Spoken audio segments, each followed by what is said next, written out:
Bismillahirrahmanirrahim. Assalamualaikum warahmatullahi wabarakatuh.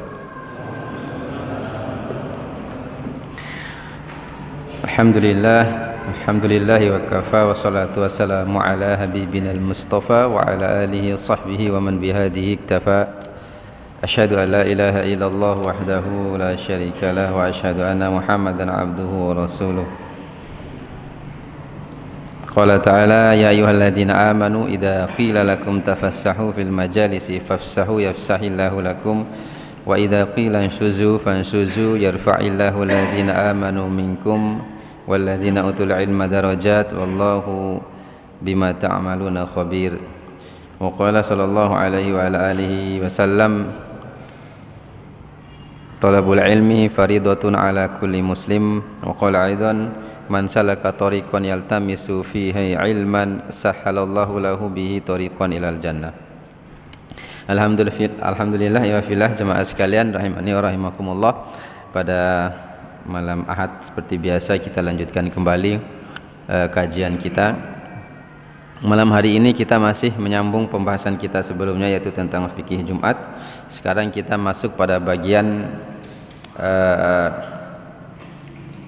pembahasan, yakni al-haddu al-mujzi fil khutbah, batasan-batasan yang mencukupi khutbah. Maksudnya dalam sebuah khutbah itu disebut khutbah itu harus ada apa saja, ya, standar minimalnya, atau dalam bahasa mudahnya itu rukun-rukun khutbah, ya, bahasa mudahnya seperti itu.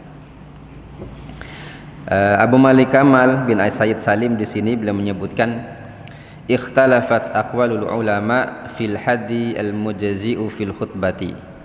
Para ulama berbeda pendapat tentang standar minimal disebut sebuah khutbah atau sahnya sebuah khutbah itu.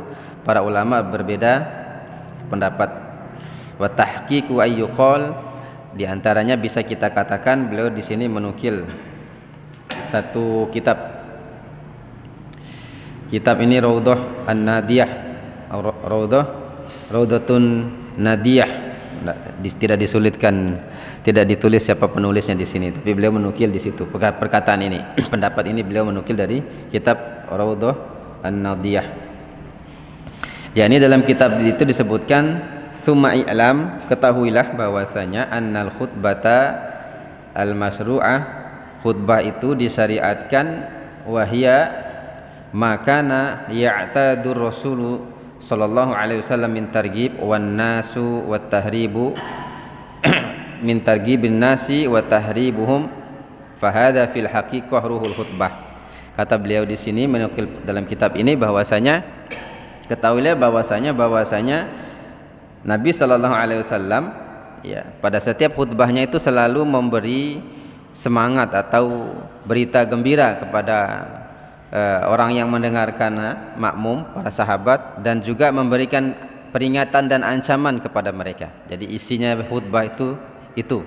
Jadi ada berita gembira atau membangkitkan semangat, kemudian ada ancaman dan peringatan, kata beliau di sini. Dan ini dah ruh daripada khutbah itu sendiri. Jadi ruh daripada khutbah itu sendiri adalah menyampaikan dua perkara ini. Wa amma istiratul hamdulillahi awis salatu ala rasulillahi sallallahu alaihi wasallam, adapun mensyaratkan harus mengucapkan alhamdulillah atau memuji Allah, ya, perhatikan ya, adapun mensyaratkan memuji Allah kemudian bersalawat kepada Rasulullah sallallahu alaihi wasallam, au qiraatu syai'un minal Qur'an, atau membaca sesuatu dari ayat-ayat Al-Qur'an, fajami'uhu khariju an mu'azzimil maqsudu min syar'iyati al-khutbati. Itu semua, perkara itu semua adalah sebetulnya keluar dari tujuan disyariatkannya khutbah ini menurut beliau, ya, dari memuji Allah, salawat, kemudian membaca beberapa ayat dalam Al-Quran, ya, ini semua adalah keluar daripada tujuan khutbah. Nah, perlu antum ketahui, ya, perlu kita sama-sama ketahui ini jemaah sekalian, yang sudah umum bagi kita di dalam madhab, ya, terutama madhab Syafi'i, rukun khutbah itu ada 4, ada 5 totalnya semua, ya. Kalau di total semua jadi 8 gitu ya. Dari 5 itu bisa jadi 8. Yang pertama adalah memuji Allah.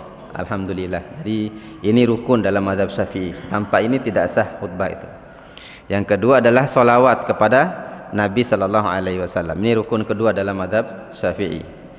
Memuji Allah, salawat. Kemudian rukun ketiga adalah harus ada membaca sepotong pun ayat daripada ayat-ayat Al-Qur'an. Tidak boleh lewat tilawat baca ayat Al-Qur'an sekalipun satu sepotong ayat. Ya, ini karena ini termasuk rukun dalam mazhab Syafi'i. Yang keempat adalah nasihat takwa, wasiat takwa yang keempat. Nah, yang kelima adalah ada di khutbah kedua, yakni doa. Ini 5. Jadi kalau semua digabung antara khutbah pertama dengan khutbah kedua jadi 8, ya kan? Pertama apa tadi? Memuji Allah, salawat, kemudian membaca Quran, wasiat takwa. Nah, ini khutbah pertama. Kemudian masuk ke khutbah kedua, memuji Allah, salawat lagi 7 ya, sudah 6. Kemudian wasiat takwa. Kemudian balik lagi doa terakhir. Jadi 8 semuanya. Jadi ini yang dianu dalam mazhab Syafi'i. Dan juga dalam mazhab Syafi'i perlu diketahui yang mu'tamad dalam mazhab Syafi'i tidak sah khutbah itu dengan bahasa selain Arabi. Harus pakai bahasa Arab dalam pendapat mazhab Syafi'i yang mu'tamad, mazhab yang terpilih mayoritas Syafi'iyah itu. Itu luas karena batu sianu kalau kita ikut mazhab itu ndak tiaram sahasa Indonesia. Ya kan? Hanya 1-2 saja. Memang ada sebagian tempat masih mempertahankan mazhab ini, mazhab Syafi'i yang mu'tamad ini, yaitu khutbahnya pakai bahasa Arab. Saya pernah dengar di Wera sekali, di daerah Wera. Apa yang tempat kita pantau hilal itu, apa namanya? Ya? Tahu?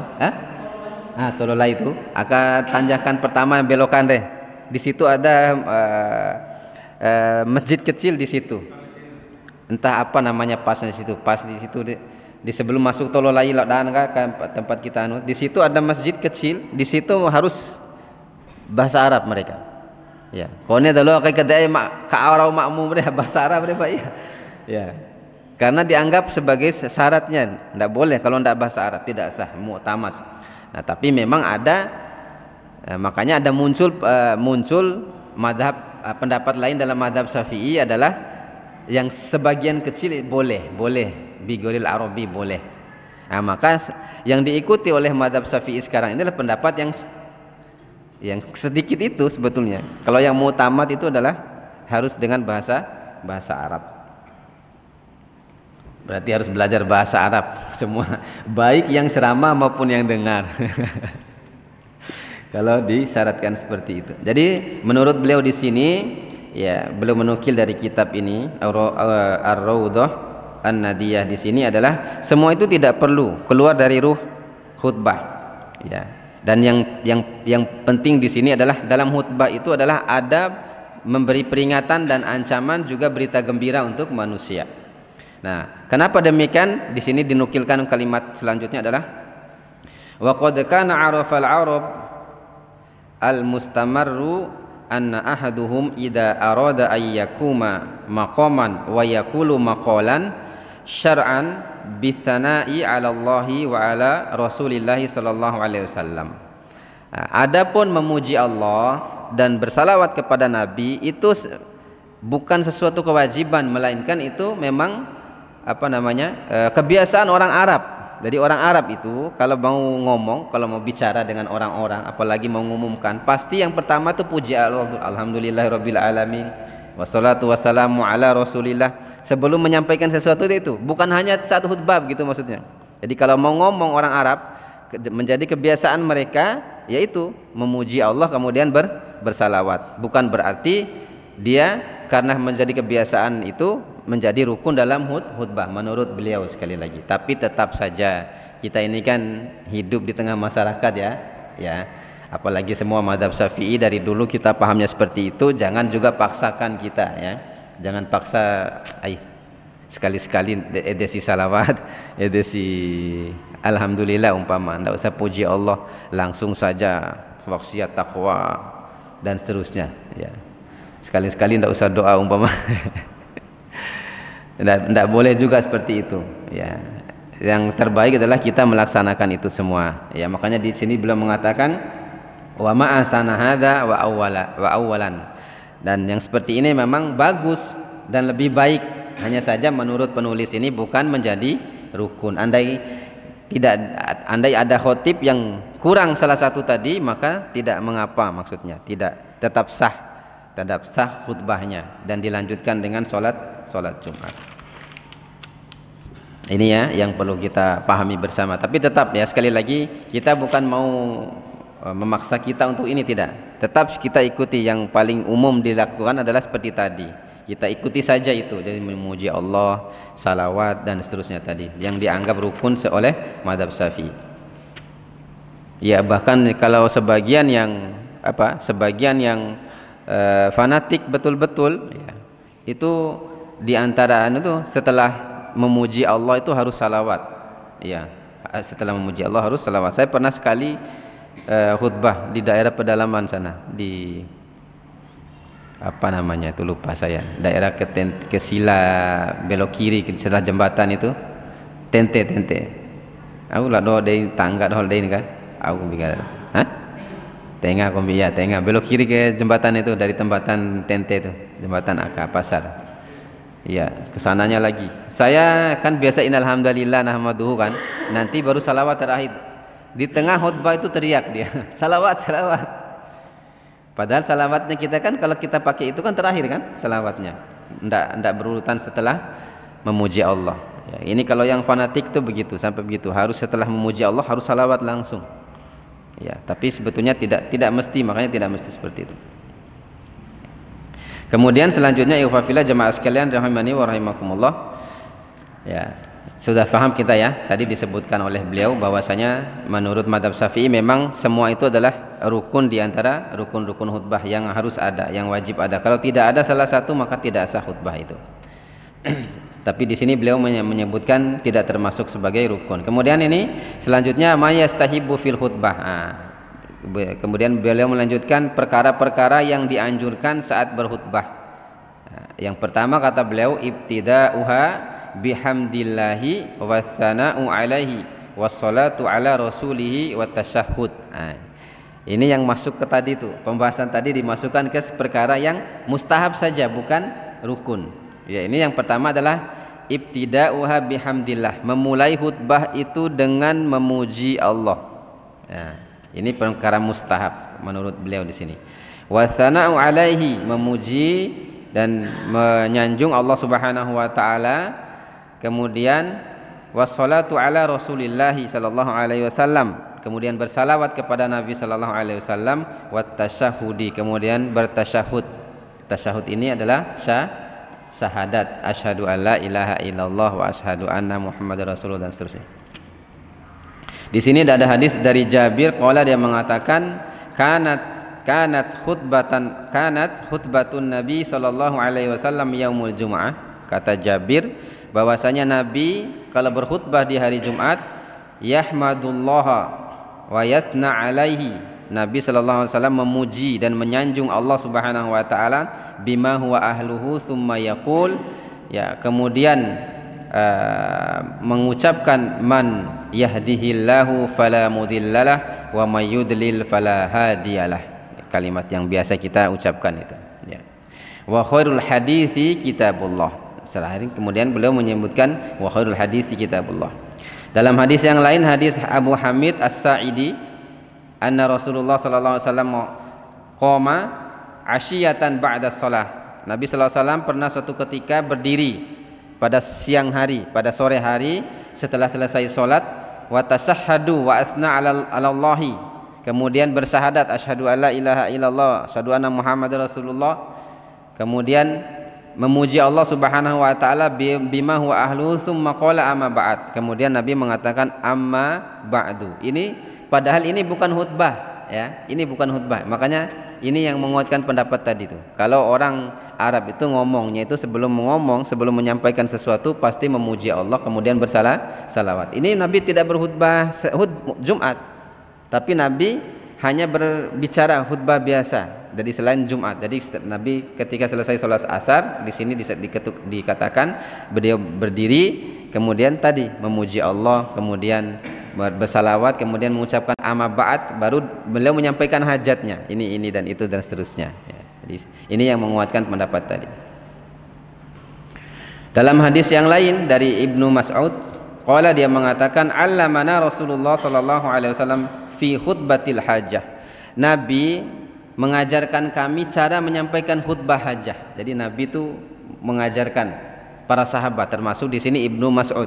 Jadi Nabi mengajarkan kami bagaimana kita mengucapkan khutbah hajah. Khutbah hajah itu muqaddimah, itu bahasa Ndai. Muqaddimah itu khutbah hajah. Beliau Nabi mengajarkan dengan ucapan alhamdulillahi nahmaduhu wa nasta'inuhu wa nastaghfiruh. Jadi Nabi ajarkan itu. Nah, di sini ada catatan ya. Di sini Nabi juga mengucapkan alhamdulillah, bukan innal hamdalillah. Jadi ada hadis berbeda, ada beberapa hadis yang kaitan dengan ucapan ini. Ada kadang Nabi mengucapkan innal hamdalillah, Nabi juga kadang mengucapkan alhamdulillah, sama saja. Makanya tempat-tempat tertentu kalimat innal hamdalillah ini tidak diterima. Kadang diterima rauna. Karena tidak paham orang, aku tidak bahasa Arab kan menair. Jadi apalagi sudah menjadi kebiasaan deh. Ya, awali innal hamda kan ceramah innal hamda. Ya, tilo kaaf sudah innal hamda re. Enggak. Ne ende amal hamdagu.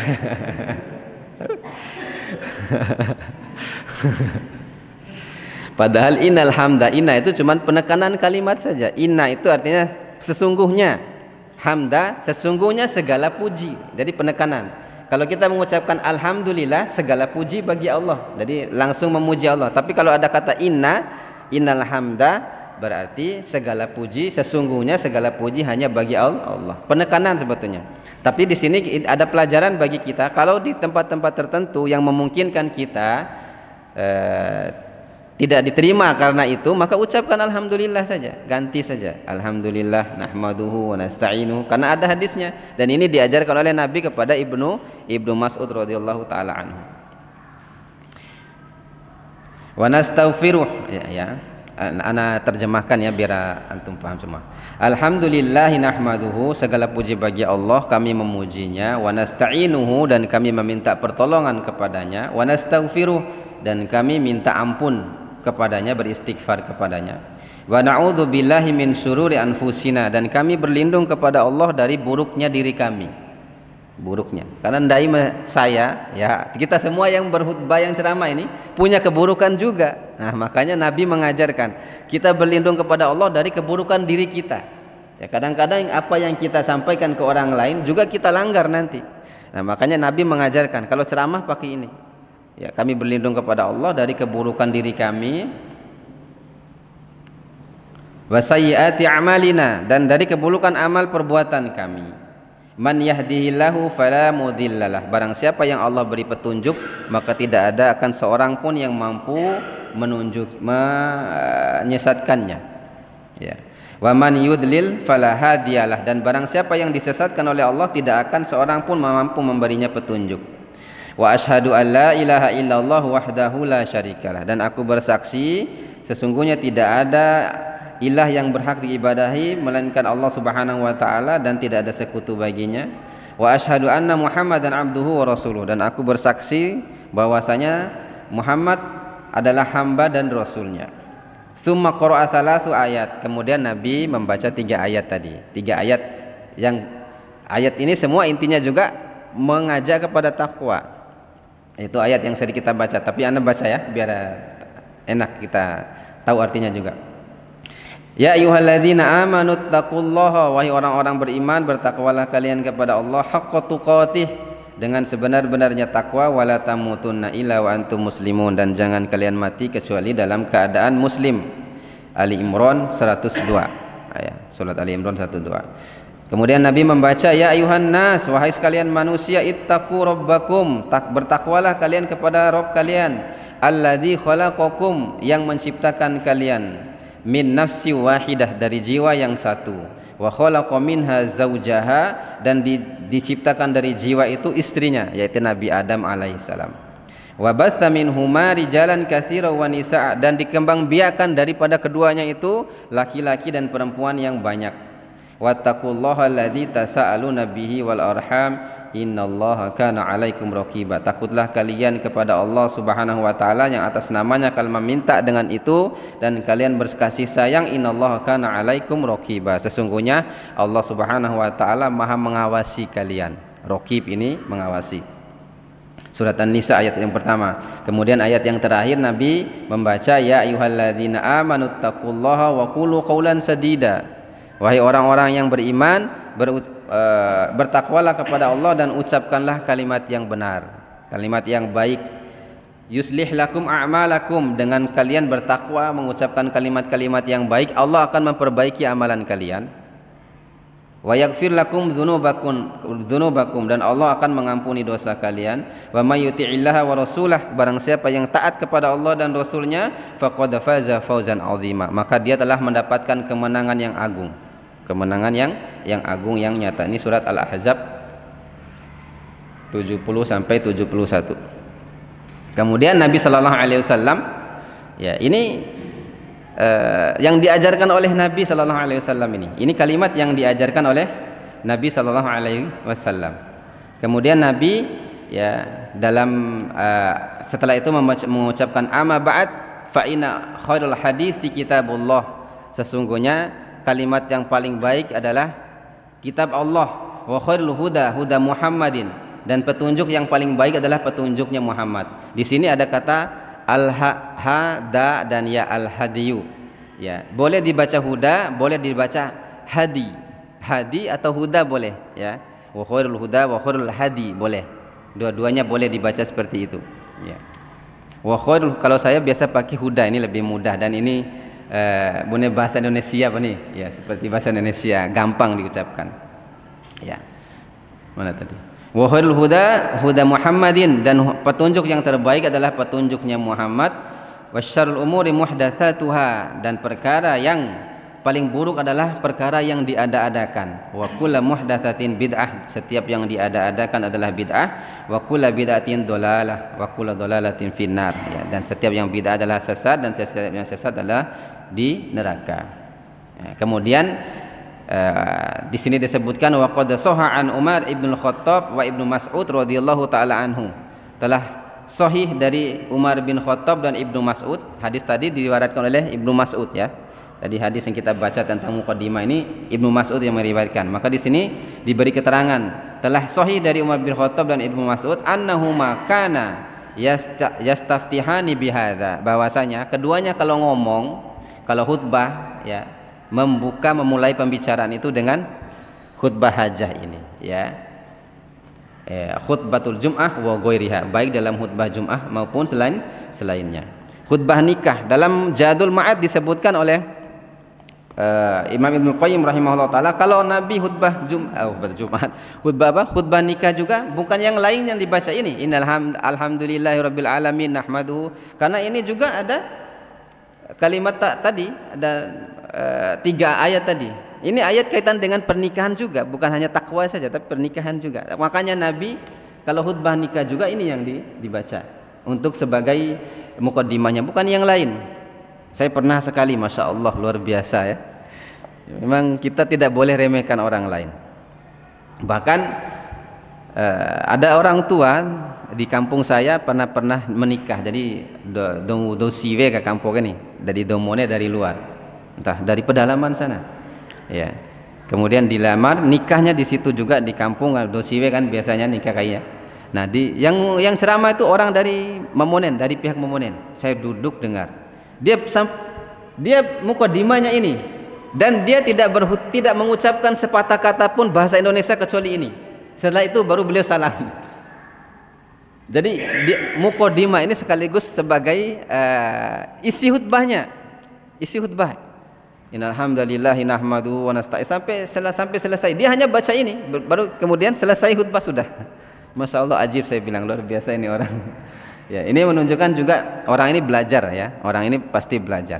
Hanya saja mungkin karena tadi kalau ditambah dengan nasihat sedikit dengan bahasa Indonesia lebih bagus lagi karena akan dipahami oleh orang lain. Tapi intinya di sini adalah orang ini menyampaikan khutbah itu sudah tua orangnya. Ya, sudah tua.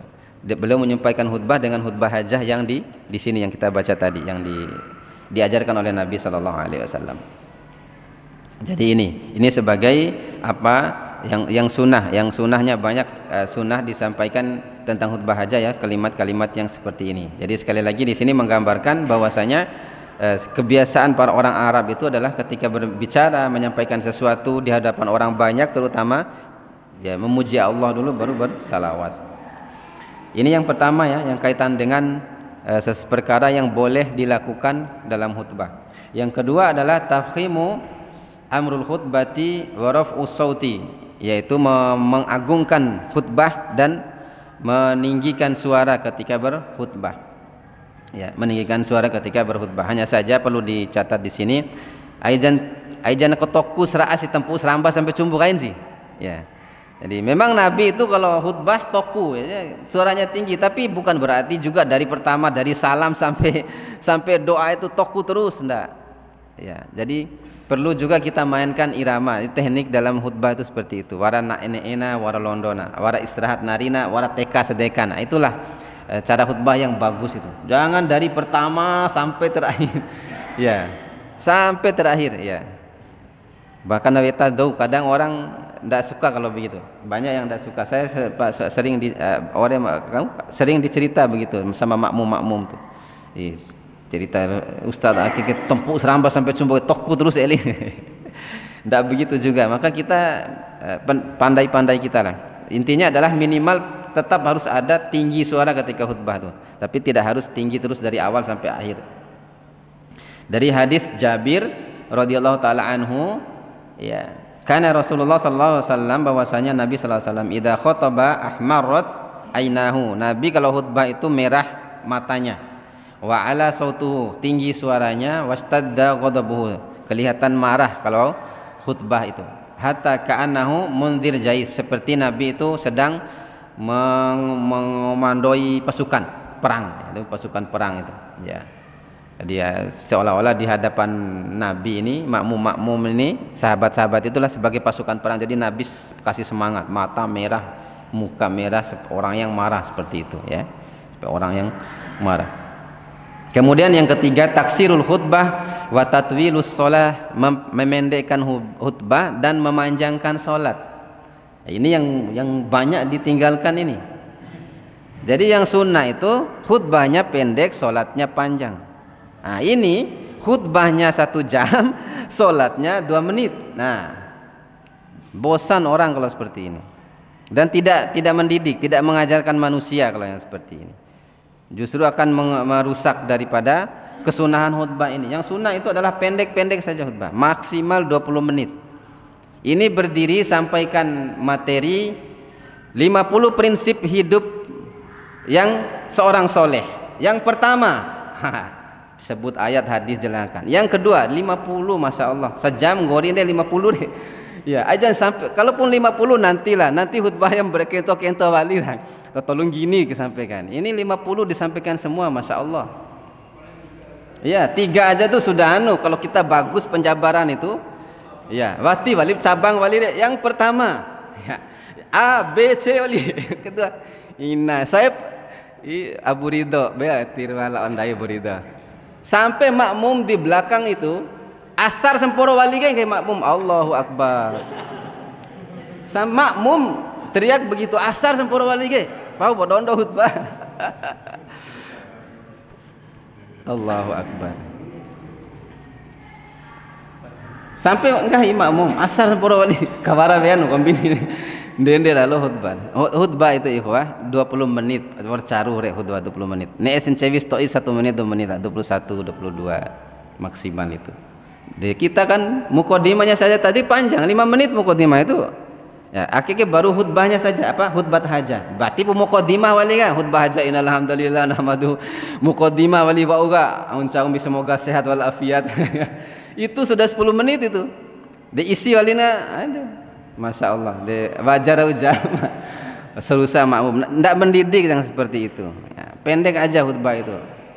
Makanya di sini ada hadis dari Ammar bin Yasir, dia mengatakan, sami'tu Rasulullah sallallahu alaihi wasallam yaqul, aku mendengar Nabi sallallahu alaihi wasallam bersabda, inna tulus shalah, sesungguhnya panjangnya salat ar-rajul, seorang laki-laki, wa qasru khutbatihi, dan pendeknya khutbahnya, muayyinah min faqhi, menunjukkan kepandaiannya.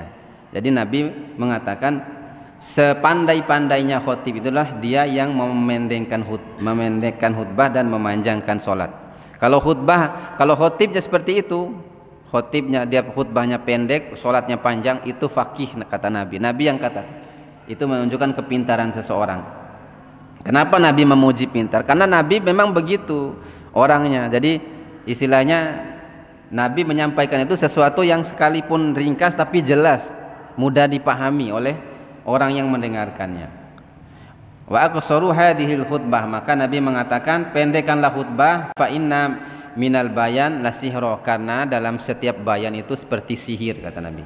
Jadi setiap kalimat itu usahakan bisa menyihir orang, ya, bisa menyihir.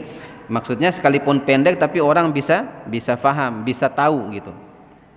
Makanya di sini disebutkan kenapa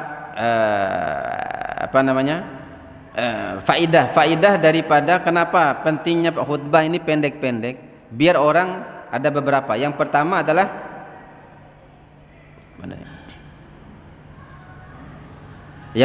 adalah biar orang tidak bosan, gampang bosan orang.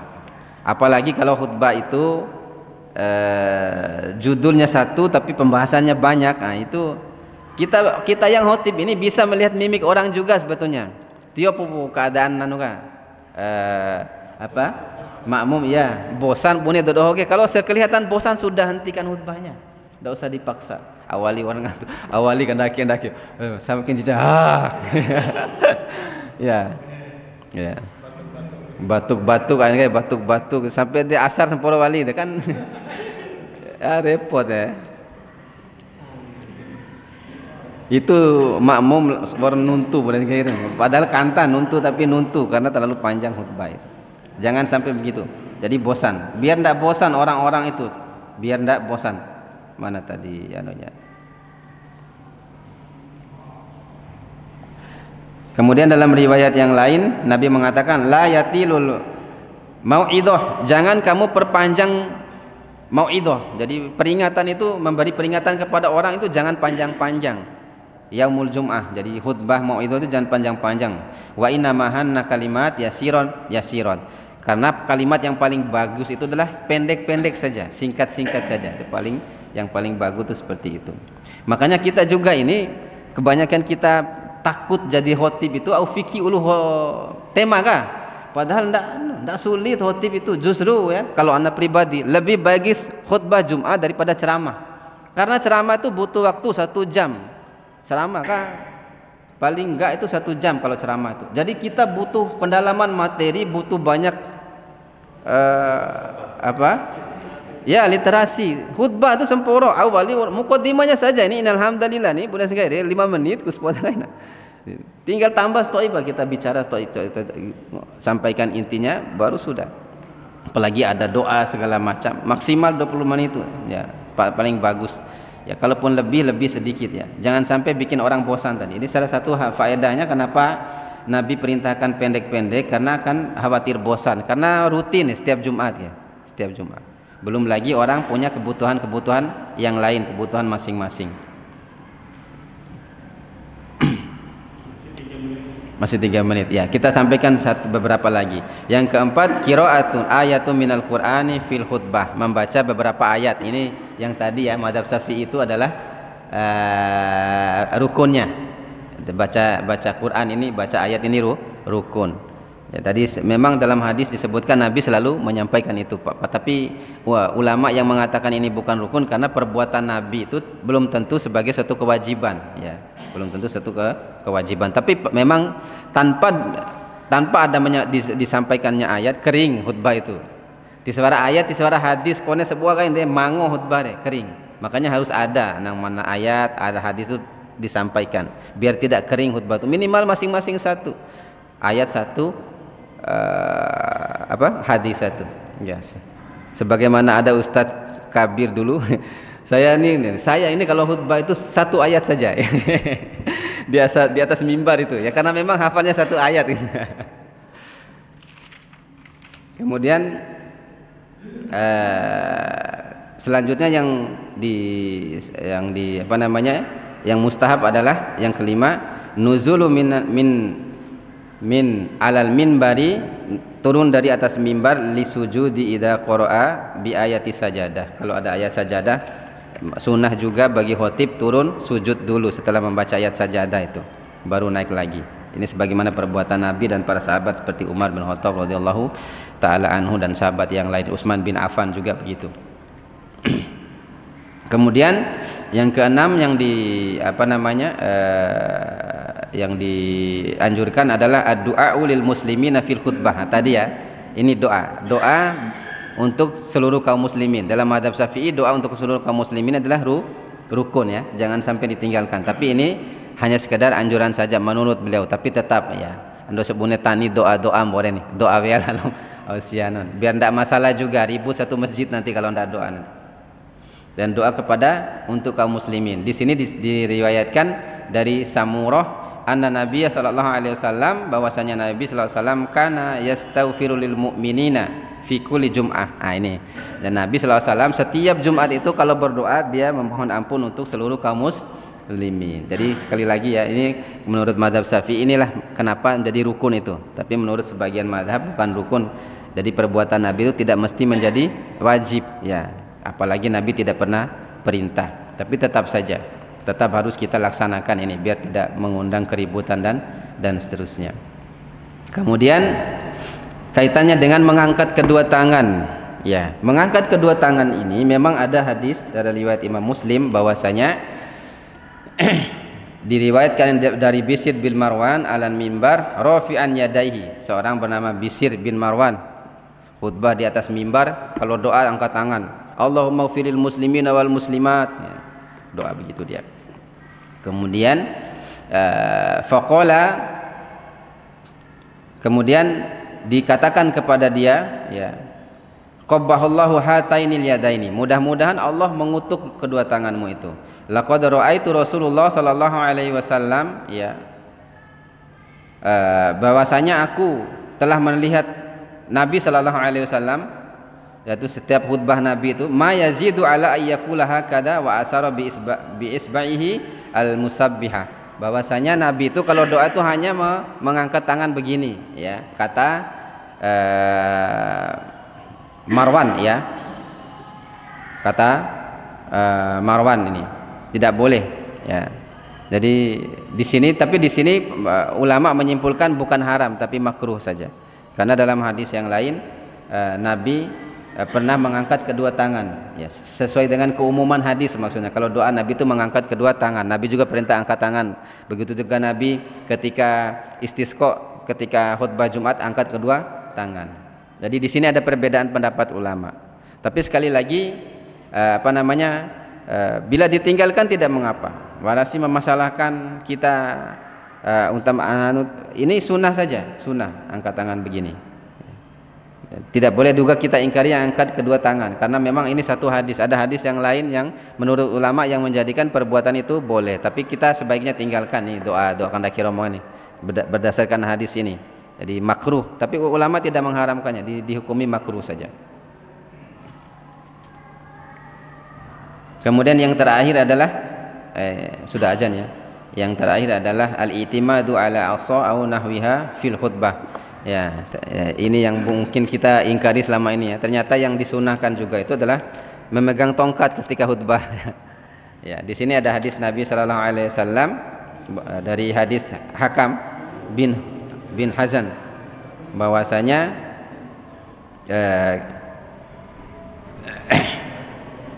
Nabi sallallahu alaihi wasallam ya, qama mutawakkian alal asa au qausin.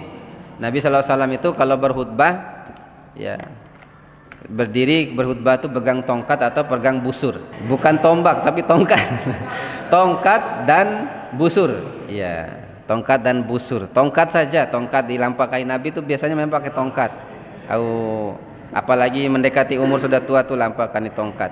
Ternyata sunnah, bukan anu. Kalau ada nanti yang ada kasih tongkat, nanti kalau kita khutbah tuh jangan dibuang. Nanti Pak, ya khutbah. Sunnahnya seperti itu, ya. Nabi begitu pakai, karena itimat berdiri di atas mimbar tuh disandarkan kan tongkat. Demikian ya, karena sudah masih ada sedikit lagi pembahasan tentang ini. Ada beberapa lagi, ada 2 pembahasan kaitan dengan fikih Jumat ini. Setelah ini kita masuk ke fikih jenazah kalau tidak salah. Demikian, ada salah-salah kata ana mohon maaf. Aku qouli hadza astaghfirullah li wa lakum. Subhanakallahumma wa bihamdika asyhadu an la ilaha illa anta astaghfiruka wa atubu ilaik. Assalamualaikum warahmatullahi wabarakatuh.